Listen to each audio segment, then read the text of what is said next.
Welcome to Bedtime Stories. Please make sure you press subscribe to get notified of new stories and, of course, share this story with a friend. And now, the classic tale of Puss in Boots.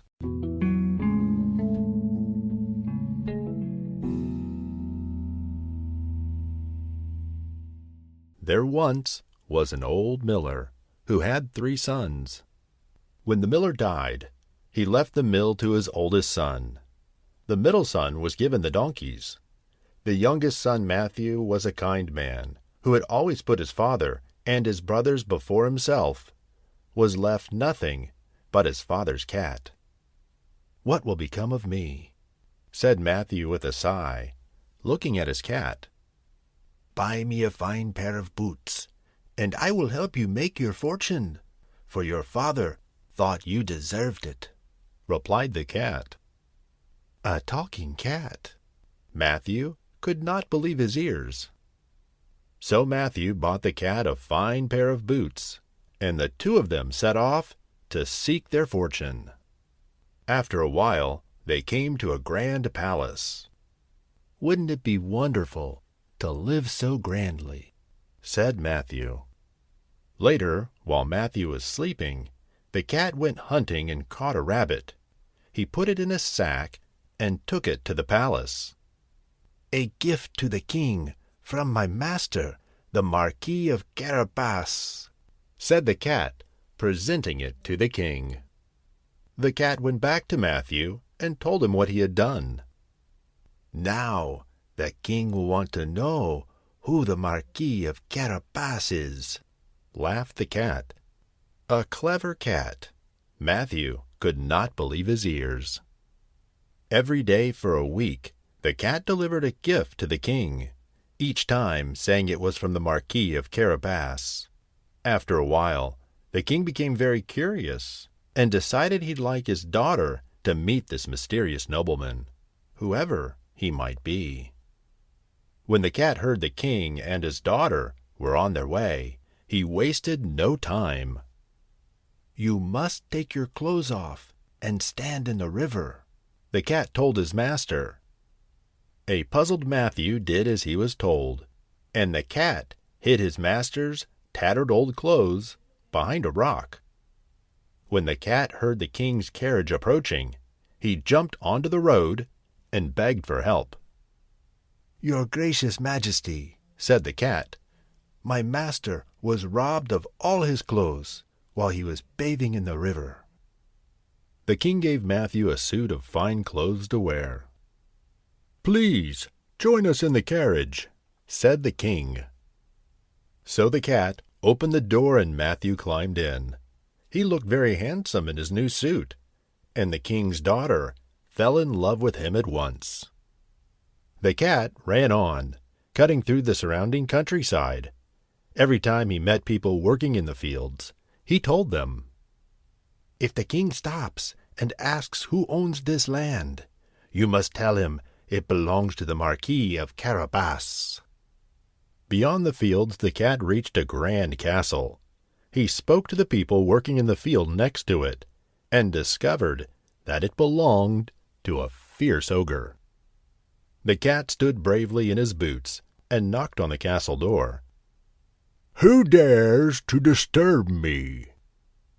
roared a voice from inside the castle. "I have heard that you are a very clever ogre," said the cat. "I have come to see what tricks you can do." The ogre opened the door and immediately changed himself into a great snarling lion. The cat felt scared, but he didn't show it.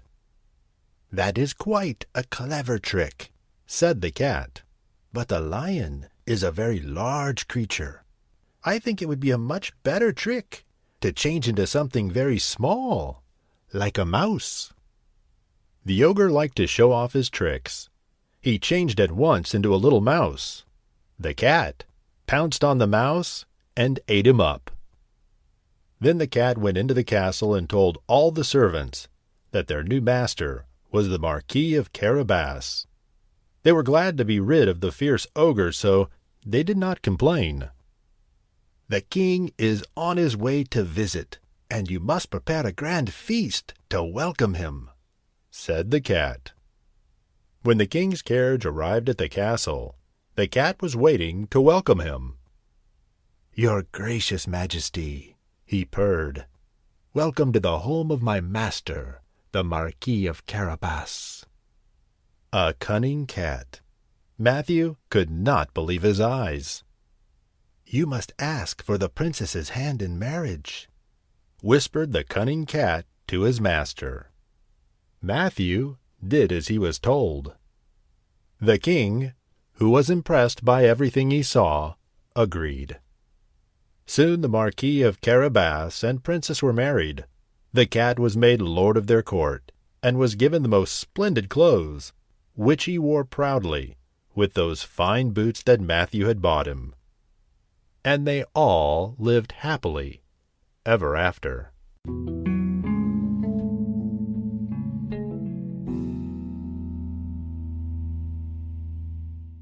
Thank you for listening to Bedtime Stories. Please make sure you subscribe to follow us for new stories, and leave a rating. If you enjoyed today's story, forward it to a friend.